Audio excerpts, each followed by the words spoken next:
നടൻ ഷൈൻ ടോം ചാക്കോയും തനൂജയും പ്രണയത്തിലായതും ബ്രേക്കപ്പ് ആയതുമെല്ലാം വളരെ പെട്ടെന്നായിരുന്നു.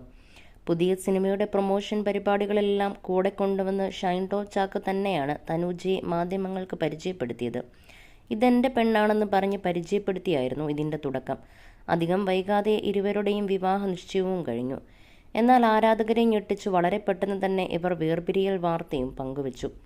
ബ്രേക്കപ്പിന്റെ കാരണം വ്യക്തമായി ഇരുവരും തുറന്നു പറഞ്ഞില്ല എങ്കിലും പലപ്പോഴും തനൂജ് അതിനെക്കുറിച്ചുള്ള ചില തുറന്നുപറച്ചിലുകൾ നടത്തിയിരുന്നു. ഇപ്പോൾ പങ്കുവച്ച പോസ്റ്റിൽ ഷൈൻ ടോം ചാക്കോയ്ക്ക് മറ്റൊരു പ്രണയമുണ്ടായിരുന്നു എന്നാണ് തനൂജ പറയുന്നത്. ബ്രേക്കപ്പിന്റെ കാരണം എന്ന ക്യാപ്ഷനോടെ സ്പാനിഷ് മസാല എന്ന ദിലീപ് ചിത്രത്തിലെ ഒരു പാട്ടിന്റെ 4 വരിയാണ് തനൂജ പറയുന്നത്.